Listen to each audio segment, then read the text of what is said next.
Good morning students and friends. Last class में हम GST का फर्स्ट चैप्टर डिस्कस कर रहे थे आईसीएआई के मॉड्यूल से सीए इंटर की क्लास में। हमने 3 लेक्चर अब तक जीएसटी के फर्स्ट टॉपिक के कर दिए हैं। उसमें हमने ये समझ लिया है कि जीएसटी क्या था, वो कैसे अप्लाई हुआ, जीएसटी को लाने के लिए किन किन रास्तों से कौन कौन से प्रोसीजर को हमने फॉलो किया, कॉन्स्टिट्यूशन में अमेंडमेंट करने की क्यों नीड पड़ी, एट्सेट्रा।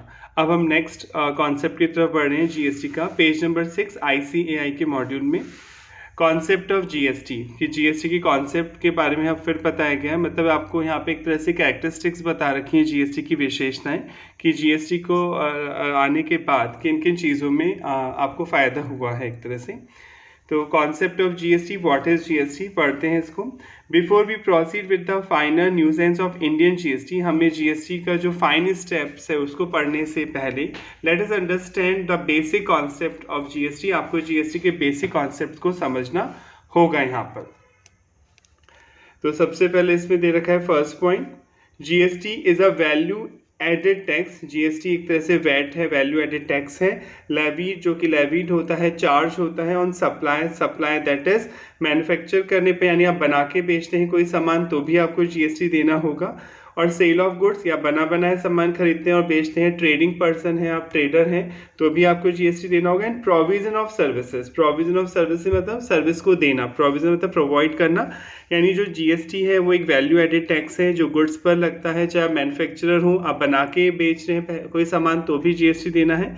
आप बना बनाए खरीद रहे हैं, आप ट्रेडर हैं तो भी जीएसटी देना है, और बेच रहे हैं, सप्लाई कर रहे हैं। और प्रोविजन ऑफ सर्विस, अगर आप कोई सर्विस दे रहे हैं, सेवा दे रहे हैं तो भी आपको उस पर जीएसटी देना होगा। सर्विस का मीनिंग आपको फर्स्ट क्लास में बेसिक चैप्टर के इंट्रोडक्शन बता दिया था। What do mean by service? Service means intangible value addition, यानी आप फील तो नहीं, आप देख तो नहीं सकते कोई सर्विस, पर आप फील कर सकते हैं कोई बंदा आपको सर्विस दे रहा है। तो अगर कोई आपसे पूछे what do mean by service, तो सर्विस मीन इनटेंजिबल, अदृश्य, इंटेंजिबल वैल्यू एडिशन है, उससे आपकी कोई नॉलेज इन्हांस होती है या आपको कोई एडवांटेज मिलता है, तो वो सर्विस है। अब इसको ढंग से समझने के लिए कि जीएसटी वैल्यू एडेड टैक्स क्यों है, हम एक एग्जांपल लेते हैं जो कि नेक्स्ट पेज पर है 1.7 पे। जो ये आईसीआई का एग्जांपल है, हम इसी को समझते हैं ताकि आपके सारे जो पॉइंट्स हैं जो इसमें दे रखे हैं 4 पॉइंट, वो क्लियर हो जाए। तो इसको एक एग्जांपल के तौर पे मैंने यहाँ पे लिख दिया है। एग्जांपल वो तो चार्ट पे बता रखा है, मैंने यहाँ एग्जांपल के तौर पे मेंशन कर दिया है। पढ़ते हैं इसको। Mister A a manufacturer, mister एक मैन्युफैक्चरर है, sold goods of ₹1 lakh to mister D. वो पहले गुड्स बनाता है, मैन्युफैक्चरर है, और फिर वो डी को सामान बेचता है। यहाँ पर आर डिस्ट्रीब्यूटर, डी डिस्ट्रीब्यूटर, ये तो आपको पता ही है चैन, पहले मैन्युफैक्चर होता है, मैन्युफैक्चर डिस्ट्रीब्यूटर या होलसेलर को सामान बेचता है, होलसेलर आगे रिटेलर को सामान बेचता है, छोटी छोटी शॉप वालों को, और रिटेलर फिर कस्टमर को बेचते हैं। Mister D after adding a profit margin of ₹11,200, profit margin add किया 11,200 मिस्टर डी ने यहाँ पे, sold goods to mister R, वो आर को बेचता है रिटेलर को सामान। यानी पहले ए मैन्युफैक्चर है, वो डिस्ट्रीब्यूटर को बेचता है, डिस्ट्रीब्यूटर आगे प्रॉफिट ऐड करने के बाद रिटेलर को बेचता है।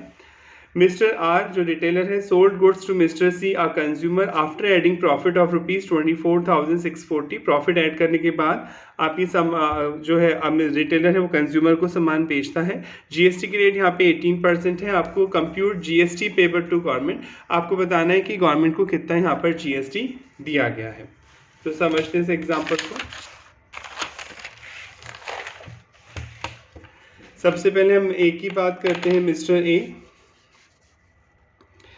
ए एक मैन्युफैक्चरर है और ये जो डिस्ट्रीब्यूटर को सामान बेच रहा है डी को, 1 लाख रुपीज़ का गुड्स बेच रहा है, तो वैल्यू ऑफ गुड्स लिख दी मैन्युफैक्चर करने के बाद।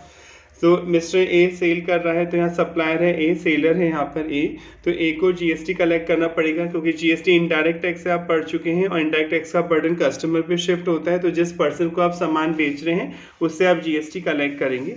तो मिस्टर ए जो मैन्युफैक्चर है वो डी को सामान बेच रहा है, डिस्ट्रीब्यूटर को 1 लाख, तो गुड्स की वैल्यू हो गई 18% जीएसटी की रेट है क्वेश्चन में, तो 18% चार्ज करेगा 1 लाख का, तो ये आ जाएगा 18,000। टोटल यहाँ पर जीएसटी कलेक्ट करेगा वो 18,000, और टोटल वैल्यू अमाउंट कलेक्ट करेगा वो मिस्टर डी से 1,18,000। 1 लाख तो गुड्स के लिए कलेक्ट करेगा, 18,000 टैक्स का जीएसटी के नाम से कलेक्ट होगा, और टोटल 1,18,000 यहाँ कलेक्ट होगा। क्लियर हो गया यहाँ पर? कोई डाउट है तो आप पूछ लेना कमेंट में। अब बात आती है टैक्स गवर्नमेंट को जमा कराएगा ए, क्योंकि इनडायरेक्ट टैक्स है वो पब्लिक से कलेक्ट करके आपको गवर्नमेंट को देना होता है। तो सबसे पहले हम पढ़ ही चुके हैं जीएसटी में आउटपुट टैक्स लिखा जाता है। आउटपुट टैक्स मतलब जो आप टैक्स कलेक्ट कर रहे हैं at the time of sale, उसे आउटपुट टैक्स बोला जाता है। तो आउटपुट टैक्स कितना कलेक्ट किया ए ने 18,000, तो यहाँ पे आप लिख देंगे 18,000 output tax minus input tax. अगर आपने खरीदने पे कोई टैक्स दिया है उस प्रोडक्ट को, उस गुड्स को जिसका आप बिजनेस कर रहे हैं, खरीदने पे कोई टैक्स देते हैं at the time of purchase, उसे आप इनपुट टैक्स बोलते हैं और इनपुट को आउटपुट में से लेस किया जाता है। तो यहाँ क्वेश्चन में कहीं गिवन नहीं था कि ए ने कोई टैक्स दिया था खरीदने पे, तो यहाँ हम नील लिख देते हैं। तो ए जो गवर्नमेंट को टैक्स देगा वो 18,000 पे करेगा। और ये अभी आप पढ़ेंगे ऐसे पढ़ते हैं, हाफ ऑफ दिया जाएगा, आधा सेंट्रल गवर्नमेंट को दिया जाएगा CGST अगर सेम स्टेट है, और आधा स्टेट गवर्नमेंट को जाएगा SGST। तो अभी तो हम इतना नहीं पूछा, बस हमें पूछा है गवर्नमेंट को कितना जाएगा, तो हम लिख देंगे 18,000 मिस्टर ए गवर्नमेंट को पे करेगा। आई होप यहाँ तक क्लियर हो गया होगा। अब मिस्टर डी जो डिस्ट्रीब्यूटर है वो आगे रिटेलर को बेच रहा है सामान, तो हम इस एग्जाम्पल को आगे करते हैं। तो डी ने जो डिस्ट्रीब्यूटर है वो रिटेलर आर को बेचा सामान 1 लाख, तो इसकी वैल्यू खरीदने पे जो वैल्यू पे करके आया, वैसे खरीदने पे डी ने टोटल पैसे 1,18,000 दिए थे मिस्टर ए को। 1 लाख तो गुड्स की वैल्यू थी, 1 लाख तो गुड्स का अमाउंट था और 18,000 टैक्स का था। पर आप पढ़ चुके हैं कि जीएसटी में eight the time of purchase, जो आप परचेज के टाइम टैक्स पे करते हैं जिसे आप इनपुट टैक्स बोलते हैं, उसे आप वैल्यू में ऐड नहीं करते, वो कॉस्ट में ऐड नहीं होगा। तो डी कॉस्ट कितनी मानेगा 1 लाख, यानी ये मानेगा कि मुझे वो सामान 1 लाख का ही पड़ा। वैसे तो 118 का पड़ा है, आप पे करके आए 1,18,000, पर जीएसटी वाले बोल देते हैं कि परचेज के टाइम जो आप पेमेंट करके आ रहे हैं जीएसटी का, वो कॉस्ट का पार्ट नहीं मानेंगे, आप उसे खर्चा नहीं कंसिडर करेंगे, एक्सपेंडिचर नहीं मानेंगे, वो कॉस्ट में आप ऐड नहीं करेंगे। तो ये 1 लाख ही जोड़ेगा, प्लस अब प्रॉफिट जोड़ेगा डी। क्वेश्चन में साफ साफ दे रखा है कि डी इसमें प्रॉफिट ऐड करके आगे सेल करता है। तो प्रॉफिट उसका दे रखा था क्वेश्चन में 11,200, वो हम यहाँ ऐड कर देंगे। टोटल गुड्स की वैल्यू हो गई बिफोर सेल, बेचने से पहले 1,11,200। अब डी आर को बेच रहा है, तो डी यहाँ पे सप्लायर हो गया, सेलर हो गया। तो जो सेलर है वो सप्लायर है, वही पब्लिक से यानी परचेजर से जीएसटी कलेक्ट करेगा। तो डी यहाँ पर 18% जीएसटी भी लेगा इस वैल्यू पे, जो वैल्यू आप चार्ज कर रहे हैं कस्टमर से गुड्स की 1,11,200 पे, इसका 18% आप जीएसटी भी कलेक्ट करेंगे। तो इसका 18% जब आप निकालेंगे कैलकुलेटर पे तो 20,016 रुपीज़ आएगा ये। और टोटल जो वैल्यू आप कस्टमर से कलेक्ट करेंगे 1,31,216। क्लियर? कोई डाउट है तो पूछ, यानी टोटल जो अमाउंट कलेक्ट करेगा डी आर से वो 1,31,216 कलेक्ट करेगा। एक तो गुड्स की वैल्यू कलेक्ट करेगा 1,11,200 प्लस टैक्स की वैल्यू कलेक्ट करेगा। अब बात करते हैं डी गवर्नमेंट को कितना टैक्स देगा, वही फॉर्मूला जीएसटी का, output tax minus input tax.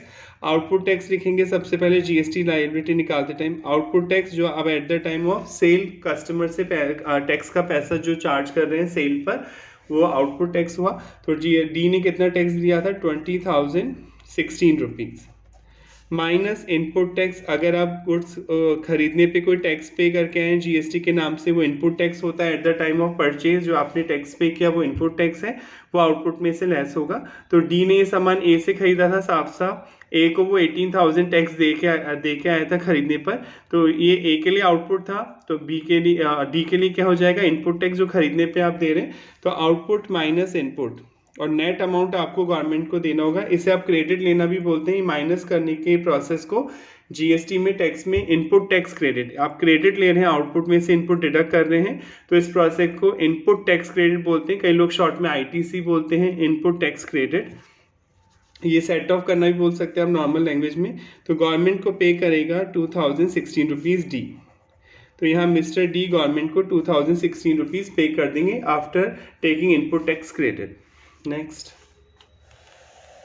Last में था कि जो आर है वो कंज्यूमर को बेच रहा है सामान। कंज्यूमर मतलब जो फाइनली कंज्यूम करेगा उस गुड्स को। जैसे मैं और आप सामान खरीद के आते हैं मार्केट में, तो हम आगे थोड़ी बेचते हैं, हम फाइनली उसे कंज्यूम करते हैं। तो कंज्यूमर हो गया, लास्ट पर्सन हो गया कस्टमर।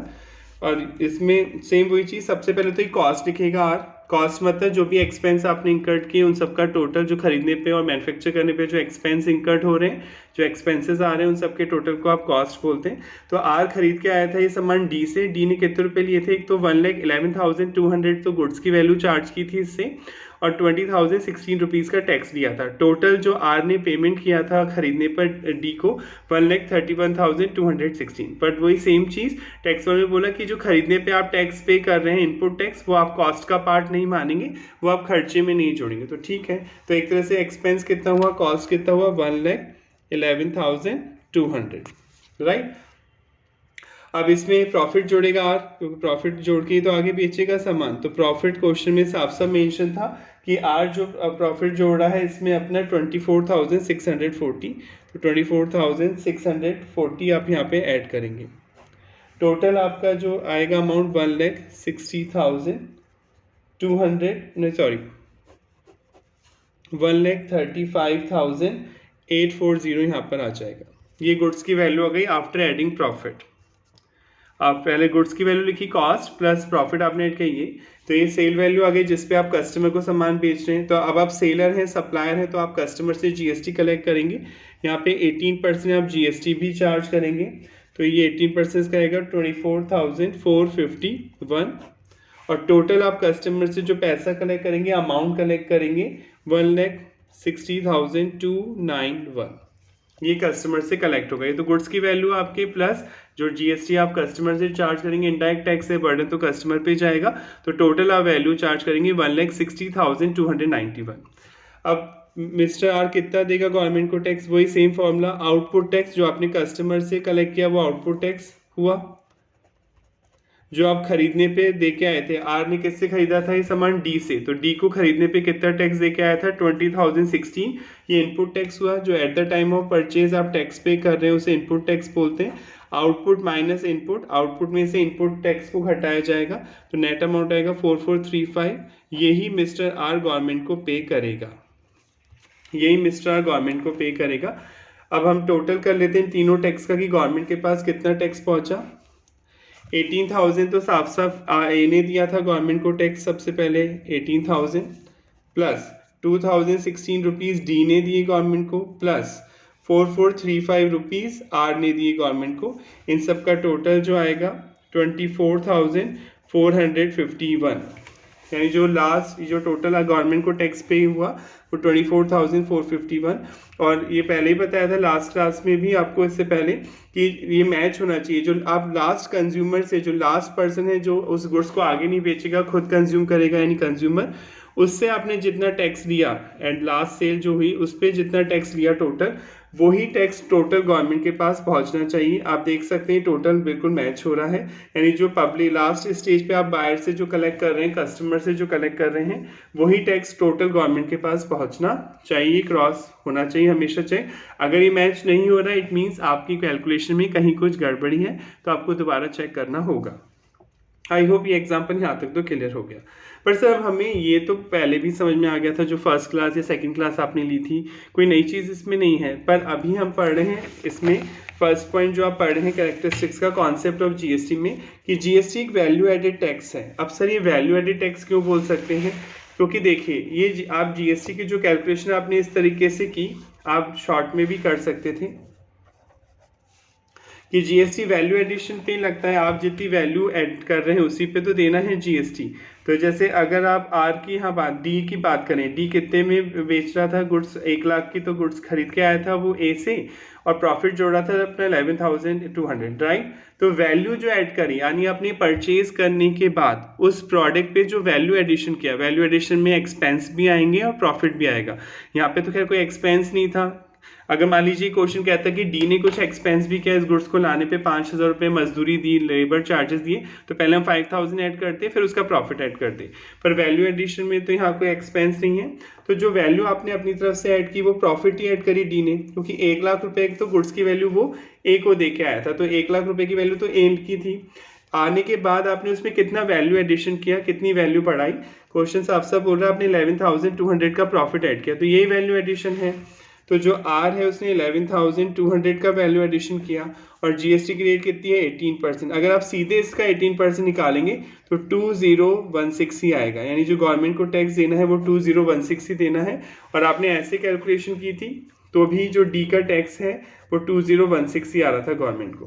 चाहे आप ऐसे लेंदी प्रोसेस कर लें या फिर आप चाहें तो शॉर्टकट है कि जो वैल्यू एडिशन आपने किया, जो अपनी तरफ से आपने वैल्यू ऐड की, उस पर सीधे जीएसटी की रेट अप्लाई कर देंगे तो सीधे आपका आंसर आ जाएगा कि गवर्नमेंट को नेट कितना टैक्स देना है। इसमें से इनपुट टैक्स नहीं घटेगा क्योंकि आप वैल्यू एडिशन पे टैक्स लगा रहे हैं। अगर आप टोटल सेल वैल्यू पे टैक्स लगाते हैं, पहले जीएसटी लगाते हैं, तो आउटपुट माइनस इनपुट होता है तो नेट अमाउंट। पर अगर आप केवल वैल्यू एडिशन पे टैक्स लगा रहे हैं तो सीधे आपका नेट अमाउंट निकल के आ जाता है जो गवर्नमेंट को आपको देना है। तो आई होप यहाँ पे क्लियर हो गया होगा। एक और समझने, जैसे सेम इस एग्जांपल नेक्स्ट में आर सी को बेच रहा था तो आर ने प्रॉफिट कितना ऐड किया, value addition 24,640।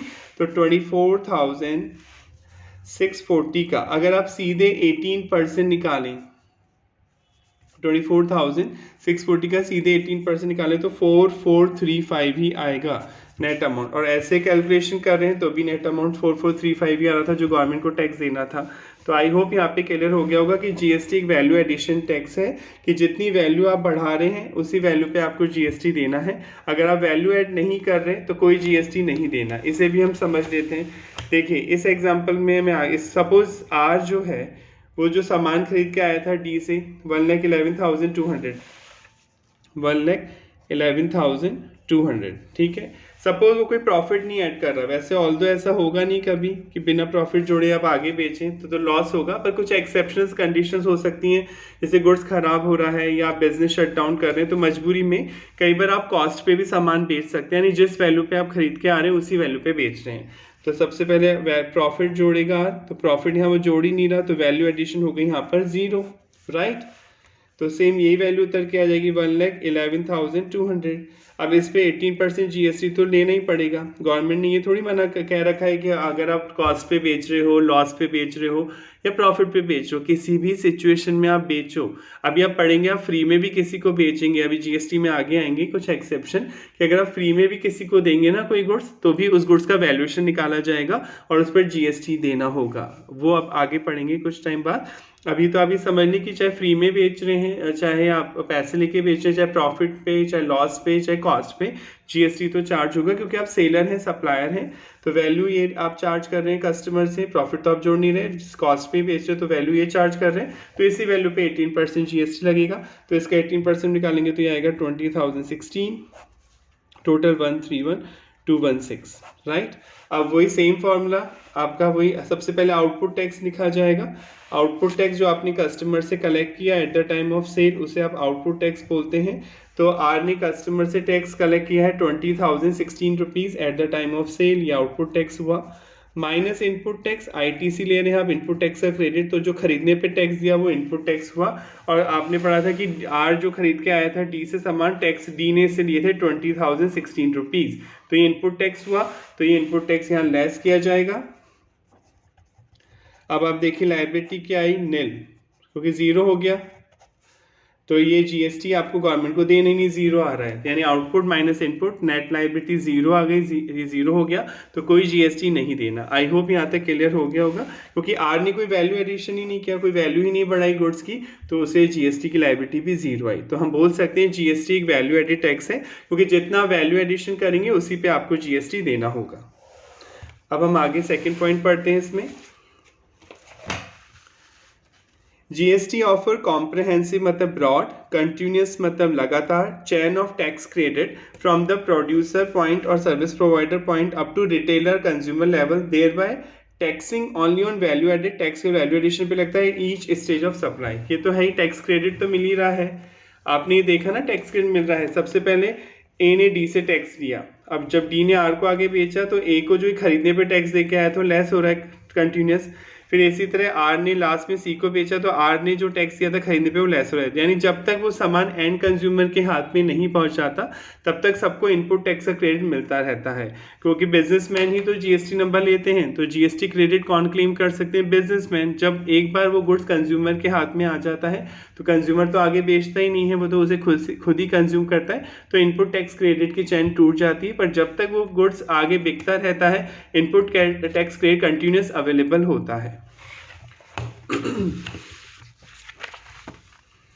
Next point, third, the supplier at each stage is permitted to avail credit of GST paid on the purchase of goods or service। आपने जो इनपुट टैक्स दिया परचेज पे खरीदते समय उसका क्रेडिट आप ले सकते हैं। एंड कैन सेट ऑफ मतलब घटा सकते हैं this credit again GST payable on the supplier. जो बेचने पे आप GST पे करेंगे यानी आउटपुट टैक्स, उसमें से आप इसे लेस कर सकते हैं। Service to be made by him, thus only the final consumer bear the GST charged by the last supplier in the supply chain फिर set of benefit at all previous history. यानी final burden तो customer पे जाता है। आपने देखा था कि जो गवर्नमेंट के पास जितना टैक्स जा रहा है उतना ही टैक्स हम कस्टमर से कलेक्ट कर रहे हैं लास्ट स्टेज पे, क्योंकि जो टैक्स का है वो तो आप क्रेडिट लेते जा रहे हैं, जो आप खरीदने पे टैक्स दे के आए हैं उसका क्रेडिट तो आप लेके जा रहे हैं। तो फाइनल बर्डन किस पे पड़ रहा है? कस्टमर पे। आपको पहली क्लास में बता दिया था, अगर आपने वो वीडियो नहीं देखा है तो प्लीज़ आप जीएसटी के पहले पुराने वीडियो भी देख लें ताकि आपके कॉन्सेप्ट क्लियर हो जाए कि बिजनेसमैन को कोई फ़र्क नहीं पड़ता चाहे जीएसटी 18% लो चाहे 18% की जगह आप 20, 30, 40% वॉटेवर, क्योंकि फाइनल बर्डन तो कस्टमर को बियर करना पड़ता है। बिजनेसमैन ना फ़ायदे में होते हैं ना नुकसान में, क्योंकि इनडायरेक्ट टैक्स से बर्डन तो उन्हें कस्टमर पे ही डालना है। तो चाहे टैक्स की रेट बढ़ा दो या घटा दो, अल्टीमेटली बर्डन कस्टमर पे ही जाना है। Next point, since only value added at each stage is tax, केवल वैल्यू एडिशन पे ही टैक्स लगता है under GST. There is no tax on tax, double taxation होता ही नहीं, क्योंकि हम ये जैसे इस एग्जांपल को जो आपने समझा, हमने जब कॉस्ट निकाली तो इसमें 1 लाख लिया कॉस्ट, खरीदने पे दी, वैसे ए को 1,18,000 रुपये 1,18,000 का पेमेंट करके आया है, पर हमने कॉस्ट में केवल 1 लाख ही लिए, क्योंकि अगर हम यहाँ 118 मानते कॉस्ट तो फिर दोबारा उस पर टैक्स लग जाता तो वो डबल टैक्सेशन होता। इससे हम इनपुट टैक्स जो खरीदने पे eight the time of purchase हम टैक्स पे करके आते हैं उसे रिमूव कर दिया जाता है, क्योंकि उसका क्रेडिट मिल जाता है आपको, इससे वो कॉस्ट का पार्ट नहीं माना जाता। हाँ, अभी आप कुछ एक्सेप्शन पढ़ेंगे आगे जाके जीएसटी में कि जब गवर्नमेंट मना करती कुछ केसेस में कि हम आपको इनपुट टैक्स का क्रेडिट नहीं देंगे, तो जब इनपुट टैक्स का क्रेडिट नहीं दोगे तो कॉस्ट फिर 118 हो जाएगी मेरे लिए, फिर मैं यहाँ पे 118 कॉस्ट मानूंगा, क्योंकि मैं अपनी जेब से थोड़ी दूंगा। अगर क्रेडिट नहीं दोगे तो मैं कस्टमर से पैसे लूंगा। बिजनेसमैन यही करता है, सारे एक्सपेंस प्रोडक्ट में जोड़ता है, फिर अपना प्रॉफिट जोड़ता है, फिर आपसे चार्ज कर लेता है। तो अगर क्रेडिट देती है गवर्नमेंट तब तो वो कॉस्ट में नहीं जोड़ेगा, क्योंकि क्रेडिट देने से गवर्नमेंट को नुकसान है। गवर्नमेंट को आप कम टैक्स देते हैं, आउटपुट में से इनपुट घटा के गवर्नमेंट को नेट अमाउंट पे करते हैं। और क्रेडिट नहीं देती है गवर्नमेंट तो हम पूरी वैल्यू फिर 118 यहाँ कॉस्ट मानते, प्रॉफिट जोड़ते और कस्टमर से पैसा कलेक्ट कर लेते। यानी बिजनेसमैन कभी भी नुकसान में नहीं रहते हैं। क्रेडिट देगी गवर्नमेंट तो गवर्नमेंट को नुकसान है, गवर्नमेंट के पास कम टैक्स पहुंचेगा, हम घटा लेंगे इनपुट टैक्स। क्रेडिट नहीं देगी तो कस्टमर को नुकसान होगा, हम कॉस्ट को बढ़ा के वो पैसा कस्टमर से रिकवर कर लेंगे। तो कोई कास्केडिंग, डबल टैक्सेशन को आप कास्केडिंग इफेक्ट भी बोलते हैं, और cascading effect cascading tax under GST system, यहाँ डबल टैक्सेशन नहीं होता है जीएसटी टैक्स में, क्योंकि हम इनपुट टैक्स का क्या दे देते हैं? क्रेडिट। यानी जो पहले आप टैक्स पे करके आ रहे हैं और जो आपने कलेक्ट किया टैक्स उसमें सेट ऑफ करवा देते हो, डबल टैक्स नहीं लगता एक प्रोडक्ट पे। हाँ, अगर आप वैल्यू एडिशन करेंगे तो उस पर आपको टैक्स देना होगा, अगर आप वैल्यू एडिशन नहीं करते तो आपको टैक्स नहीं देना होगा। आई होप आपको यहाँ तक समझ में आ गया होगा। और ये एग्जाम्पल हमने समझ ही लिया, जो अभी एग्जाम्पल समझा है वो यही था कि आपने पूरा इसको समझ लिया था।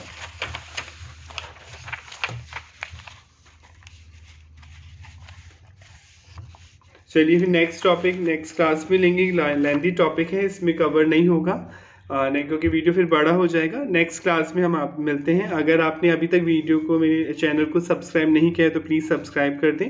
कमेंट सेक्शन में आप मुझे बता सकते हैं कि कुछ कमी लग रही है, अगर आपको कुछ और डीप एनालिसिस चाहिए तो प्लीज़ आप मेंशन कर सकते हैं। प्लीज़ कमेंट्स करके ज़रूर बताएं। कोई प्रॉब्लम अगर आपकी है तो भी कमेंट करें। अगर वीडियो अच्छा लगता है तो प्लीज़ आप लाइक करें। Thank you.